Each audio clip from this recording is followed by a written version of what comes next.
Kita mungkin sudah sering mendengar kata agile belakangan ini. Kata agile cukup sering beredar dalam dunia bisnis belakangan ini. Namun, saya pribadi cukup bingung dengan berbagai definisi agile yang ada di lapangan saat ini karena setiap individu ataupun setiap institusi memiliki definisi yang berbeda-beda mengenai agile. Awalnya agile dimulai di konteks software development. Namun, karena tidak ingin ketinggalan, beberapa institusi sekarang juga mendefinisikan agile untuk human resource, agile untuk marketing, agile untuk operations, dan sebagainya. Namun, definisi-definisi ini justru membuat perusahaan menjadi semakin tidak agile karena adanya pengkotak-kotakan tersebut. Oleh karena itu, sekarang ini saya lebih memilih menggunakan kata agility dibandingkan agile di dalam konteks diskusi di dalam korporasi. Ketika kita berbicara mengenai agility, agility bukanlah sebuah metodologi. Sesuai definisinya, agility adalah kemampuan. Yang pertama adalah kemampuan perusahaan untuk dapat mengambil peluang yang diakibatkan oleh perubahan di pasar, namun tetap fokus terhadap tujuan perusahaan berdiri. Namun, ini bukan berarti agility sekedar mengenai kecepatan dalam delivery saja, karena kalau perusahaan terlalu reaktif dan terlalu banyak melakukan inisiatif, perusahaan justru bisa menghantarkan produk atau layanan yang tidak dibeli oleh konsumen, yang mana hal ini bisa menyebabkan sebuah kesia-siaan. Yang kedua adalah kemampuan untuk memvalidasi apakah produk atau layanan yang dihantarkan benar-benar menghasilkan value untuk customer. Karena tidak semua peluang tersebut menghasilkan value untuk customer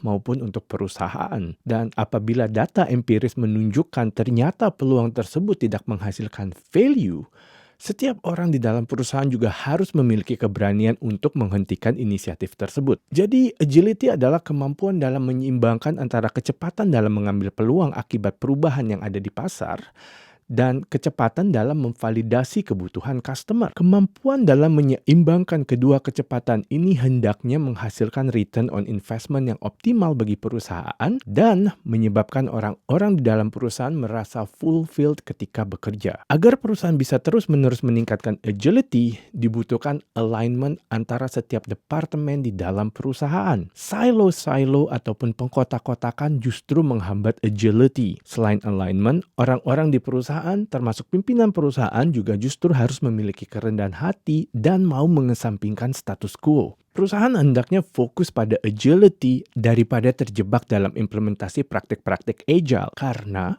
praktik-praktik baru akan selalu muncul dari masa ke masa. Fokus pada peningkatan kapabilitas orang-orang di dalam perusahaan agar return on investment yang optimal dan tujuan dari perusahaan bisa tercapai dan orang-orang juga merasa fulfilled ketika bekerja di dalam perusahaan tersebut. Itulah agility.